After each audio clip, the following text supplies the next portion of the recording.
What is up, all my chosen ones? Jazz Royce here. Now, guys, what a roller coaster it has been following Lilly Finance, man. So I know a lot of you guys chose not to dive in, but I took the gamble and I did.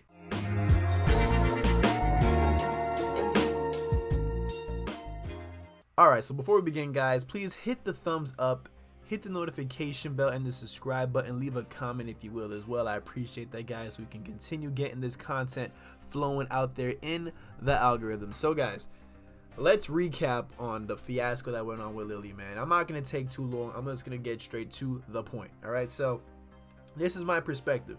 I bought in, right? I saw all the controversy going on Twitter. And I found it so funny that as everything and all the attacks were brewing and, you know, a bunch of red flags, and we mentioned there was red flags before even getting into this anyway, but I took the gamble and I saw the Telegram was still increasing. So everyone's saying, oh, I'm not doing this, oh, I'm not messing with Lilly, I'm not touching Lilly.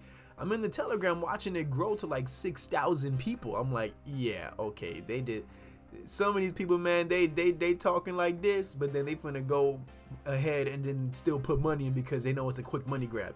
At least I'm gonna tell you guys I went in for the quick money grab. Let me tell you how that went. So I got in 2 minutes after the contract was released in the group chat. I know all the early holders and the big sell-offs. That's why we have this big red candle here to start off.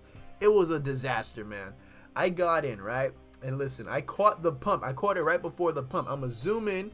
I'm gonna show you guys my entry point. It was right around, see, it was right underneath the one. So it was like right around like here-ish. Right around here-ish, right? And as soon as I put my money in, I put about 500, a little over $500 in. I got 650 billion tokens. It shot. It shot. Within like a minute and a half, it was sitting at like $3,000. I'm like, oh my gosh, but I couldn't sell. You know, my Uniswap, just my luck, the approval to use protocol to allow me to sell, it took like 30 minutes to spin. It was stuck pending. Uniswap, get it to, whether it's Coinbase wallet, whatever it is, that needs to be fixed. Because it wasn't even just that coin that happened to me with as well. But anyway, by the time it gave me the approval to sell, the dump already happened. So my $500 was down to like 280. And then eventually at the worst level, it was down to 160, if I remember. Now, I understood it was a gamble. It sucked, but I was like, dang, man, I couldn't sell in time because I knew what I was getting into. It's just Uniswap screwed me up. I said, that's all good. I'm going to just let it be. I was still looking at the Telegram. I was listening to the Dell Crypto space. If you guys remember, before I went to work that day, we were actually live streaming the Twitter space. And man, throughout all the hiccups and everything going on and back and forth drama, I noticed that the chart was still spiraling up. It was like around here. It was still spiraling upwards, and I'm like, man, you know what? I'm not gonna sell at a loss. I mean, I knew it was a gamble. When you take a gamble, you put money that you could afford to lose, you know, like if you lose it, like obviously losing money, no one wants to lose money, but if you were to lose it, it's not the end of the world. Like, you're still fine. You got more to replenish with. So that's how I took the approach. I was like, man, I just don't feel like I'm gonna lose this money instantly, you know. If I leave it too long, I might lose the money. So I gotta be careful because I know this project wasn't viewed in the long-term light. There was a lot of loopholes and question marks in regards to this launch and the contract and all that. So I knew what type of battlegrounds I was walking into. So I went to sleep that night, right?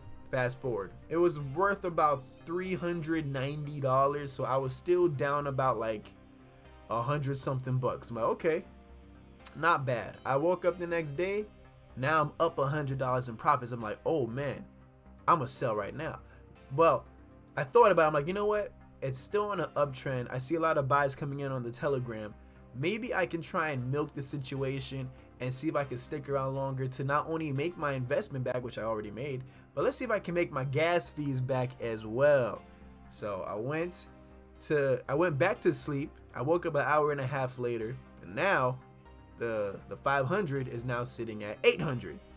And in front of me, I see another big buy come in, a couple big buys, and it went from $800 to $1,000. So now I'm like, okay, sell time, sell time. But the gas fees were so high that I actually could not afford it. I'm like, man, okay, let me take a shower and let me wait it out. So boom, I went to go take a shower. And then I noticed that a sell-off was taking place when I got out the shower. So my $1,000 was down to like $600, guys, right? And it was only like 20 minutes of a difference. Then all of a sudden, I saw right in front of me, it jumped from 600 to 700, then from 700 upwards to like the 800s. And I'm like, you know what? Let me leave it a bit. It skipped up to 900 again. And then like a big sell happened and it dropped right back down to the mid 800s. I'm like, I'm leaving. Sell.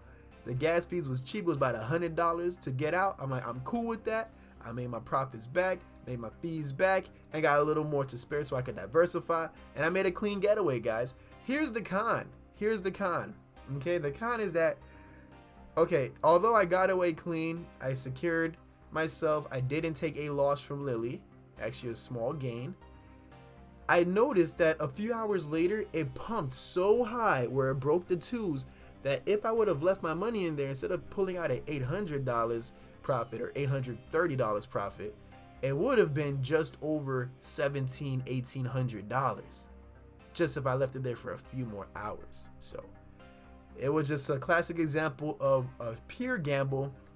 Can't complain. At least I did not take a loss. I know a lot of you guys that did get into Lilly actually took some big wins. One of my subscribers reached out and showed me a screenshot of he was sitting on $50,000 of profit in Lilly. I'm like, wow, what a difference, man. So obviously this I don't think is a long-term play. I feel like there is too much back and forth going on. There's too much in the shadows, and for a coin like this to really drive, it needs to have more of a physical utility attached to it, which I heard they're working on a lot of things with the blockchain and this, that, and the other. But I mean, what's in it for us investors? Like, what is the use case that says Lilly is different from the other projects? And not just, don't tell me the charity, because we saw the charity was only 1%.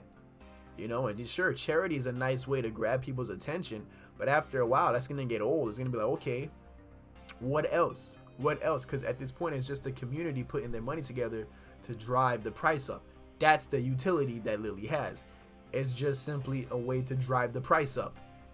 That's it. So once this trend fades off, who knows what's gonna happen to it? I made sure to get out clean. No L's were taken in the making of this investment.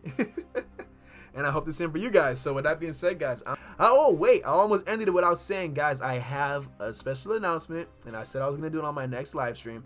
I might go live tomorrow, so make sure to hit that notification bell to find out what is going on in the world of jazz. All right, so I will catch each and every one of you guys this time for sure at the top.